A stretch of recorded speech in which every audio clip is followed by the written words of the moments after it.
I started from the question of how come some people enjoy other people's suffering so that it makes violence enjoyable, so that people find it heroic to punish people that they judge as bad.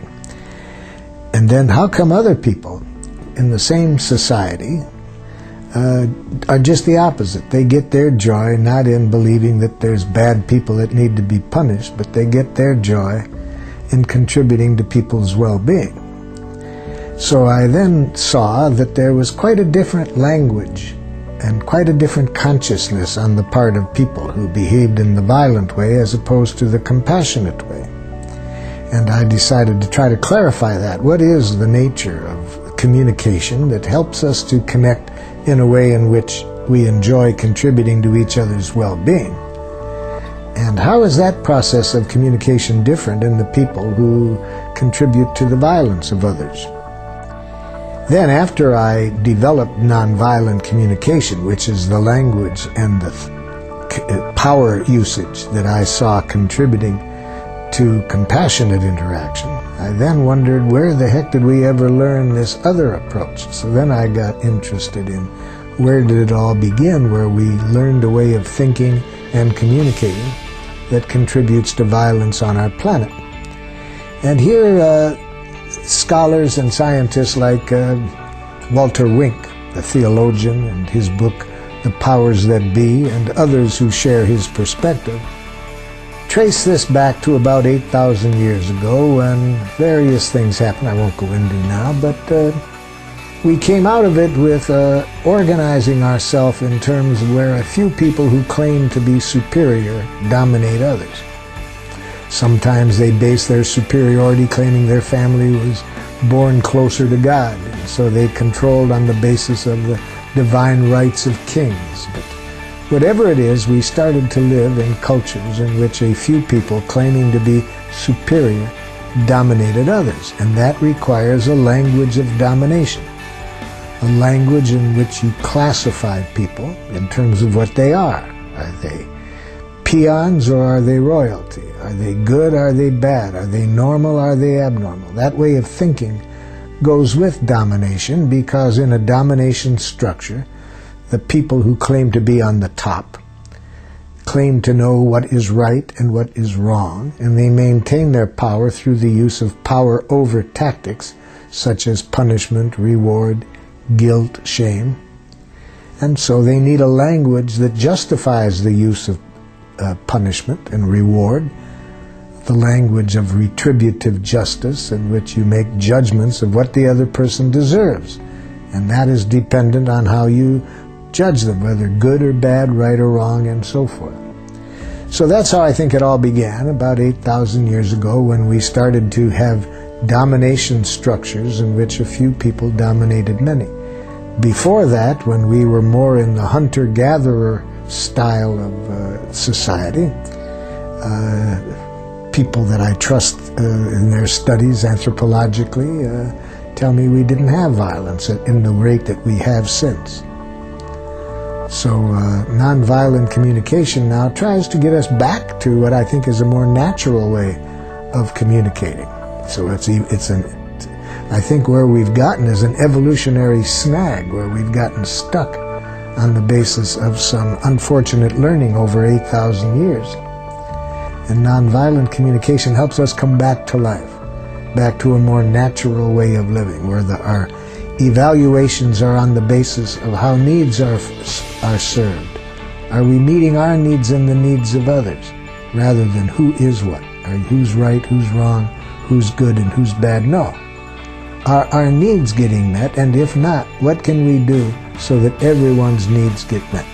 That's the language of nonviolent communication.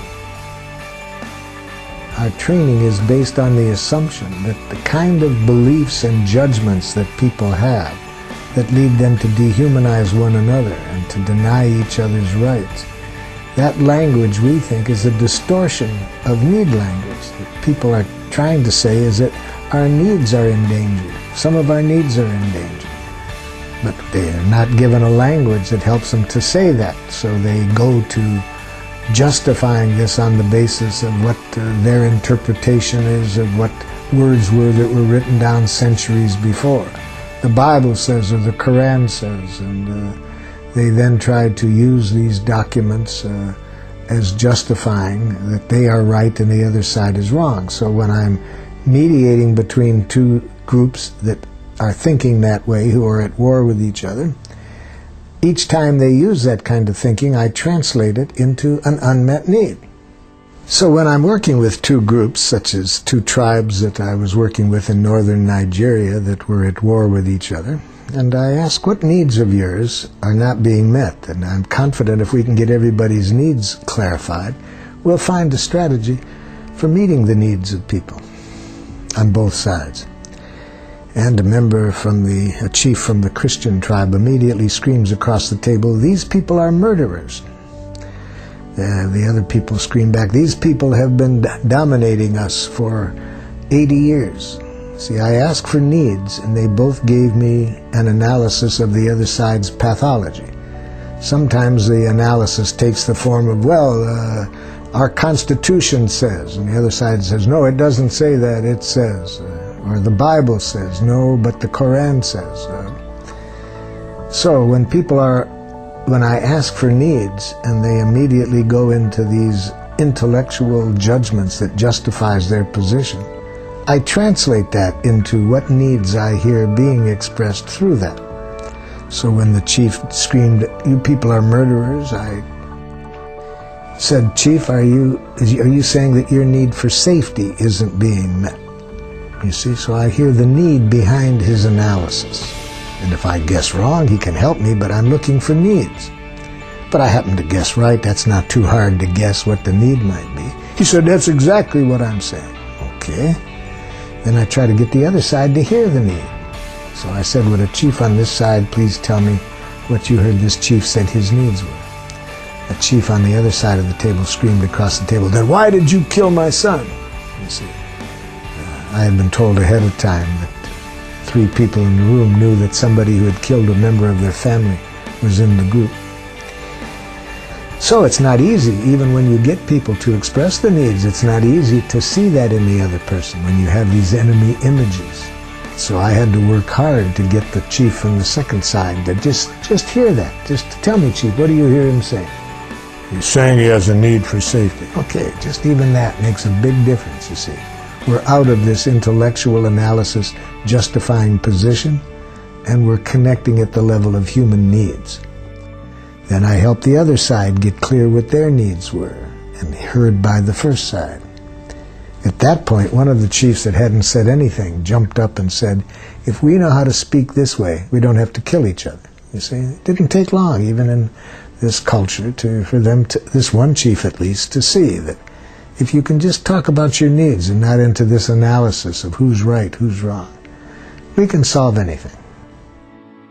So we not only have to get one side to say clearly what's alive in them, what needs of yours are not getting met, then I have to get the other side to connect with that. And that's not easy, even if it's a simple message, because if the other side's brain has been programmed to be diagnosing the pathology in this person, even if I've said this person says he has a need for safety, I had to ask that person at least 3 or 4 times to repeat it back after I repeated it, because his first reaction is, "Then why did you kill my son?" And then the next one was, "You can't trust these people. They'll say anything." And then it took a while before I could give him the understanding he needed to be able to just hear the simple phrase, "A man said he has a need for safety that isn't being met by the way some of the conflicts are being dealt with."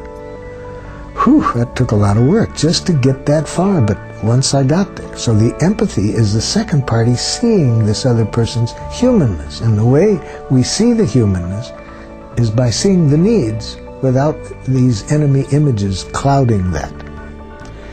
It's not easy to do that. It requires full presence to what is alive in this other person.